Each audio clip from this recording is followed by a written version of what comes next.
আসসালামু আলাইকুম রহমতুল্লাহ। সুপ্রিয় শিক্ষার্থীবৃন্দ, আশা করি তোমরা সবাই ভালো আছো। এই ভিডিওটা তৈরি করছি নবম শ্রেণীর শিক্ষার্থীদের জন্য। 2024 সালের নবম শ্রেণীর ষান্মাসিক মূল্যায়নের ইংরেজি পরীক্ষাটা হবে 24 জুলাই। তোমাদের নবম শ্রেণীর ইংরেজি অর্ধবার্ষিক পরীক্ষার যে সিলেবাস আছে সেখানে মোট 5টা অধ্যায় রয়েছে। আমরা গত 2টা পর্বে প্রথম 2টা অধ্যায় নিয়ে আলোচনা করেছি। আজকে আমরা দেখব নবম শ্রেণীর ইংরেজি 3য় অধ্যায়ের লিখিত পরীক্ষার জন্য কিছু নমুনা প্রশ্ন এবং তার উত্তর।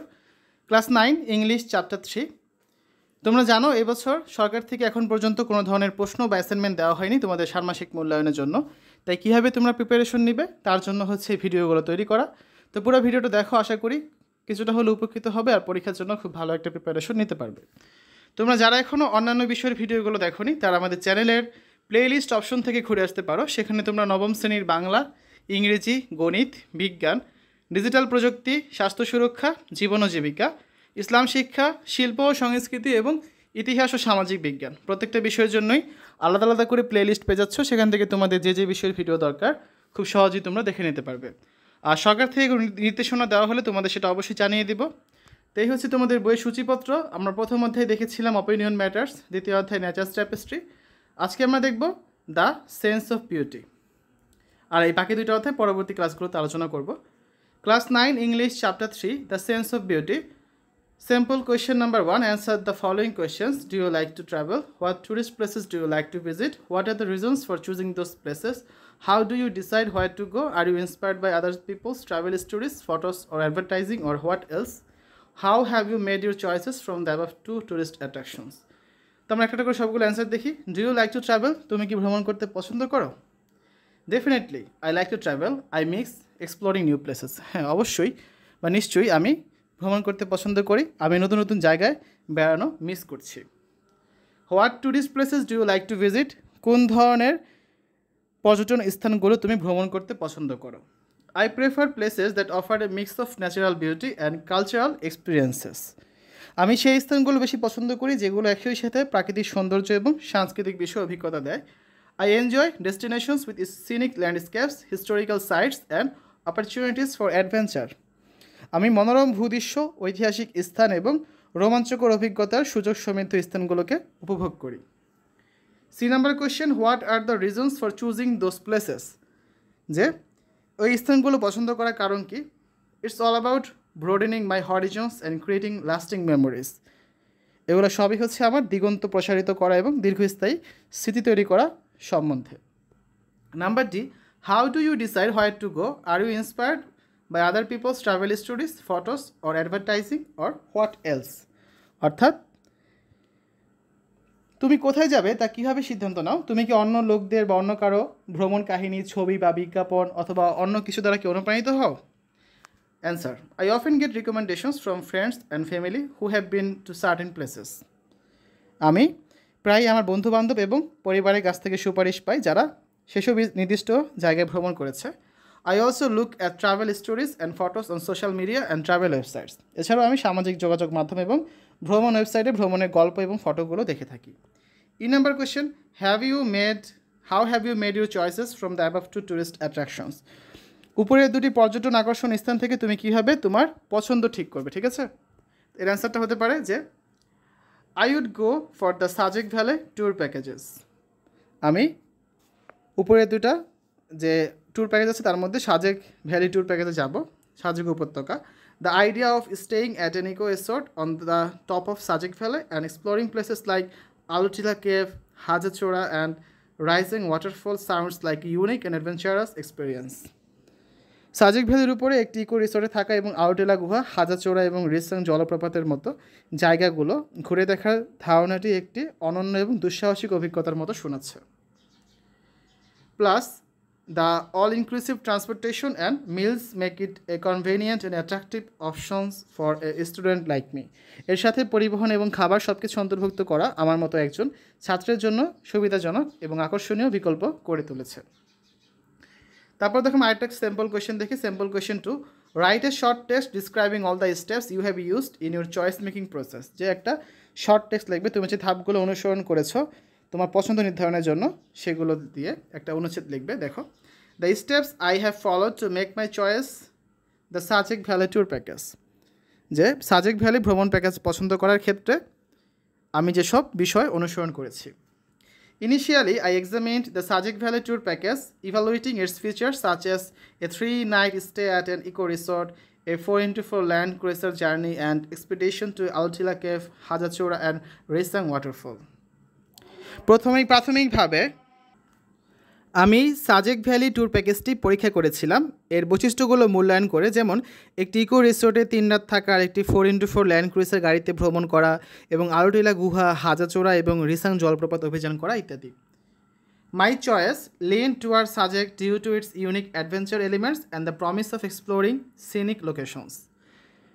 আমার পছন্দ সাজেকের দিকে হয়েছে এবং এর অনন্য অভিযানের উপাদান এবং নৈসর্গিক স্থানগুলো ঘুরে দেখার প্রতিশ্রুতির কারণে। When sharing my choice with the group, I highlighted the diverse experiences offered by the package and how it aligns with my preference for a mixture of adventure and relaxation. দলের সাথে আমার পছন্দ শেয়ার করার সময় আমি প্যাকেজের দেওয়া বৈচিত্র্যপূর্ণ অভিজ্ঞতাগুলো এবং এটি কীভাবে অভিযান এবং বিশ্রাম নেওয়ার মতো আমার পছন্দের স্থানের সাথে সামঞ্জস্যপূর্ণ সেটা উল্লেখ করেছি। To convince those leaning towards others options, I logically presented the specific attractions of Sajek Valley, emphasizing the all-inclusive nature of transportation and meals for added conveniences. যারা অন্যান্য বিকল্প পছন্দ করেছে তাদের বোঝানোর জন্য আমি যৌক্তিকভাবে সাজেক ভ্যালির নির্দিষ্ট আকর্ষণগুলো উপস্থাপন করেছি এবং এর সাথে পরিবহন এবং খাবারের অন্তর্ভুক্তির সুবিধার উপর জোর দিয়েছি। The decision-making process was driven by thoughtful consideration of features rather than solely relying on personal feelings, ensuring a well-rounded choice for the group. সিদ্ধান্ত গ্রহণের প্রক্রিয়াটি শুধু ব্যক্তিগত অনুভূতির উপর নির্ভর না করে বৈশিষ্ট্যগুলো যৌক্তিক বিবেচনার দ্বারা চালিত হয়েছিল, যা দলের জন্য সব দিক দিয়ে একটি উত্তম পছন্দ নিশ্চিত করেছিল। তারপর দেখো 3 নম্বর question, choose the correct answer. এখানে কিছু কোয়েশ্চেন আছে, আমাদের এখান থেকে কারেক্ট অ্যান্সারগুলো বের করতে হবে, ঠিক আছে? তো ফার্স্ট কোয়েশ্চেনটা হচ্ছে what is the first part of an argumentative essay, অর্থাৎ একটি যুক্তিমূলক প্রবন্ধের প্রথম অংশ কোনটি? গ্রেটিংস, কনক্লুশন, টপিক প্রেজেন্টেশন না ইন্ট্রোডাকশন? এটার অ্যান্সারটা হবে কি ইন্ট্রোডাকশন, ঠিক আছে? B number question, which of this describes the topic of an argumentative essay? নিচের কোনটি একটি যুক্তিমূলক প্রবন্ধের বিষয় বর্ণনা করে? Theoretical statement, thesis statement, expository statement, introductory statement? অ্যান্সারটা হবে কি thesis statement. Number C, how many parts in the argumentative এসে মেড আপ অফ? একটা যুক্তিমূলক প্রবন্ধে কয়টি অংশ নিয়ে গঠিত থাকে? 2, 3, 4, 5। অ্যান্সার হবে কত? 3। Which of this is required to be chosen before working on an argumentative essay? একটি যুক্তিমূলক প্রবন্ধের উপর কাজ করার পূর্বে কোনটি পছন্দের দরকার হয়? Topic, type of essay, age of the readers, number of the readers? Answer হবে কি টপিক। তারপর এই নাম্বারে আছে which of this supports the writer's claim? কোনটি লেখকের দাবিকে সমর্থন করে? ইন্ট্রোডাকশন, কনক্লুশন, রিজনিং নাকি explanation? F number, what is the main argument of an essay? প্রবন্ধের প্রধান যুক্তি কি? Introduction, explanation, claim or conclusion? এটা হবে কি answer? Claim. G number, what is the information that supports the writer's reasoning? কোন তথ্যটি লেখকের যুক্তিকে সমর্থন করে? Conclusion, topic, claim or evidence? অ্যান্সারটা হবে কি evidence. H number, what is the purpose of a refute? খণ্ডন করার উদ্দেশ্য কি? To introduce what the essay will be about, to prove that the opposing opinion is wrong, to summarize all the ideas, to provide background information? Answer হবে কি to prove that the opposing opinion is wrong. I number হচ্ছে facts and data that support reasons in an argumentative essay are called, অর্থাৎ একটি যুক্তিমূলক প্রবন্ধে যেসব সত্য ঘটনা এবং উপাত্ত যুক্তিকে সমর্থন করে তাকে কি বলা হয়? Reason, position, evidence, counter argument? এটা হবে কি এভিডেন্স বলা হয়। D number, the purpose of the conclusion is to dash? উপসংহারের উদ্দেশ্য হলো ড্যাশ কি? Give new information, restate the argument and the reasons, restate the attention grabber and background, give evidence and details? Answer হবে কি restate the argument and the reasons. তারপর question number 4, read the text the sense of beauty balancing our inner and outer focus. এই টেক্সটটা তোমরা বই থেকে পড়বে and summarize it one paragraph. তো টেক্সটটা পড়া হলে সেটাকে হচ্ছে সামারি করতে হবে তোমাদের। তো সামারিটা এখানে লিখতে হবে। তো আমরা হচ্ছে প্রথম কাজ, তোমরা এই টেক্সটটা বই থেকে পড়বে, তারপর এটার সামারি লিখবে। আমরা সামারিটা দেখি। The text the sense of beauty balancing our inner and outer focus highlights the universal significance of beauty appreciation both internally and externally. The sense of beauty balancing our inner and outer focus এই পাঠটি অভ্যন্তরীণ এবং বাহ্যিকভাবে সৌন্দর্যের প্রশংসার সর্বজনীন তাৎপর্যকে তুলে ধরেছে। It argues that beauty transcends boundaries and enriches our lives by evoking emotions, inspiring creativity and fostering cultural understanding. এটা যুক্তি দেয় যে সৌন্দর্য সীমানা অতিক্রম করে, যে সৌন্দর্য এবং আবেগ জাগিয়ে সৃজনশীলতাকে অনুপ্রাণিত করে এবং সাংস্কৃতিক বোঝাপড়ার মাধ্যমে আমাদের জীবনকে সমৃদ্ধ করে।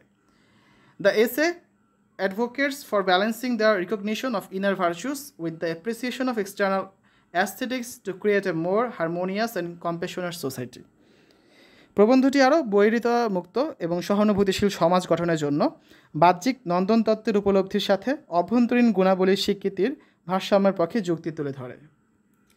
Question number 5. Write a short composition on science is not only constructive but also destructive. ঠিক আছে, তো আমাদের একটা কম্পোজিশন লিখতে বলা হয়েছে এই সম্পর্কে। তো আমার কম্পোজিশনটা দেখি কী লেখা যেতে পারে। Science is not only constructive but also destructive. Science is the guide and guardian of modern civilisation. It is science that has adorned this beautiful world. The use of the modern scientific devices and technologies serve us 24 hours a day, but sometimes science is harmful and destructive for us. Whatever may be the opinion of others, I am always in favor of science for its great service to mankind. Getting up from bed at dawn, we start to be served by science. In our day-to-day life, the things we use, the foods we eat, the clothes we wear, utensils we use for household chores are the gift of science.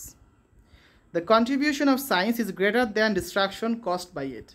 In our education, medical science, health facility, communication, science has been playing constructive role. Because of this constructive role of science, we have been able to bring the entire world into our drawing room.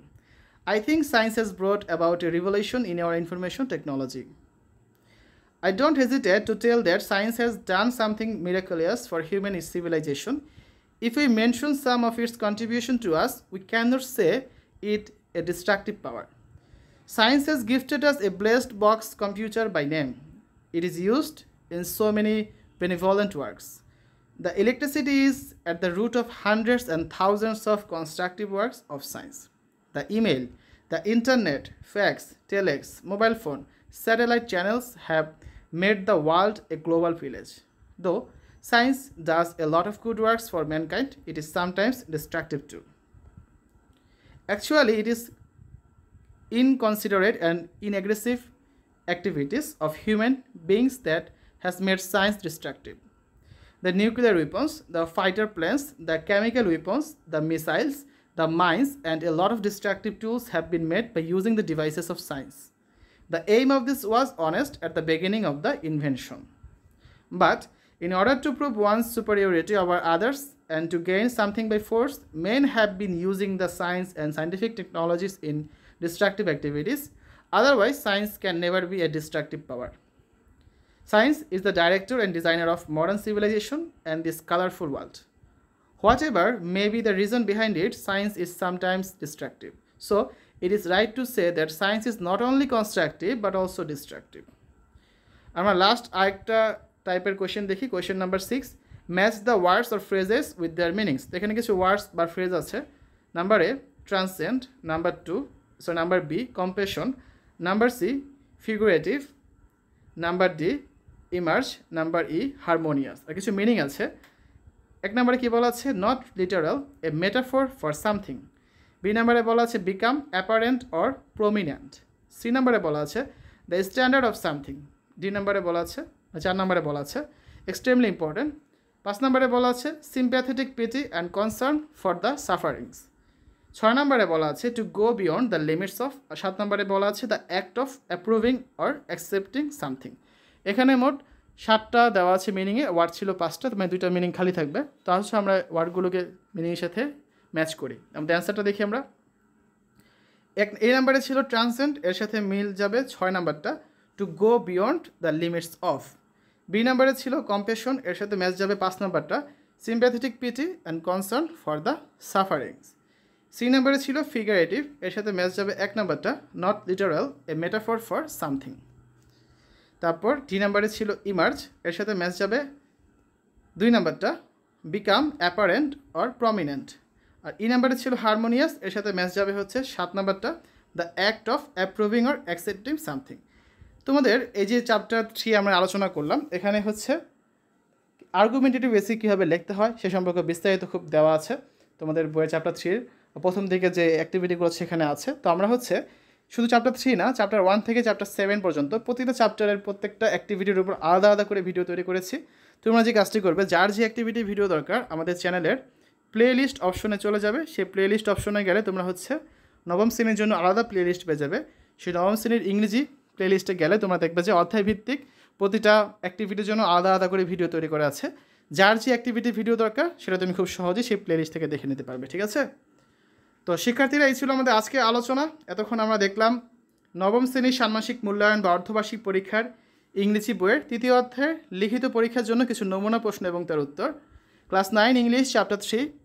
তো আশা করি তোমাদের কাছে ভিডিওটা ভালো লেগেছে। পরবর্তী পর্বে আমরা 4র্থ অধ্যায় নিয়ে আলোচনা করব। সকলকে দেখার জন্য আমন্ত্রণ জানিয়ে আজ এখানে বিদায় নিচ্ছি। আল্লাহ হাফেজ।